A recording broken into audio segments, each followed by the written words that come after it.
Alors, un utilitaire à grande autonomie, le Ford e-Transit Custom, le fourgon de milieu de gamme, annonce une autonomie de 380 km et sera suivi d'un clone chez Volkswagen. C'est la très attendue version électrique qui se montre en premier, mais la production ne commencera qu'à la mi-2023 dans l'usine Ford Otosan de Kocaeli en Turquie. Ford montre aujourd'hui le e-Transit Custom, mais la version familiale e-Tourneo Custom suivra, ainsi qu'un clone portant le badge de Volkswagen. Il remplacera le transporteur T6. Le changement de génération est bien visible avec un modèle qui affine son regard et soigne l'aspect de la calandre, tout utilitaire soit-il. Il adopte un bandeau lumineux traversant et on note la prise intégrée au bouclier avant, comme sur l'actuel Transit à prolongateur d'autonomie. L'air de famille avec l'actuelle génération est malgré tout nettement préservé sur le profil, mais il s'agit bien d'un nouveau modèle.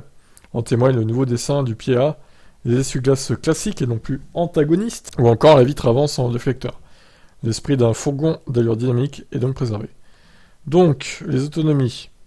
Pas de caractéristiques à part l'autonomie du coup. 380 km en cycle LTP, ce qui positionne ce e-Transit Custom au meilleur niveau de la catégorie face à une quintuplette Stellantis Toyota à 330 km, Mercedes Vito à 311, et le ID Buzz Cargo attendu autour des 300 km.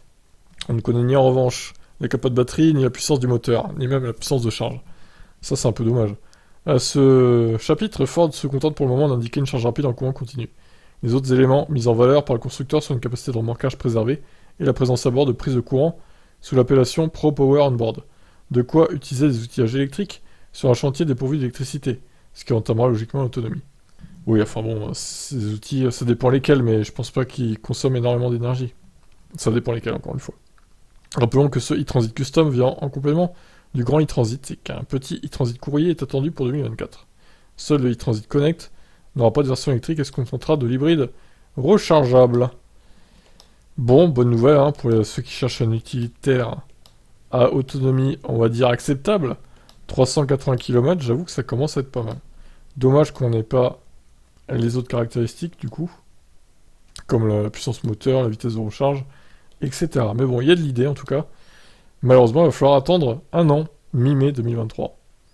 Voilà, qu'est-ce que vous en pensez, cet utilitaire Ford? Ciao, ciao.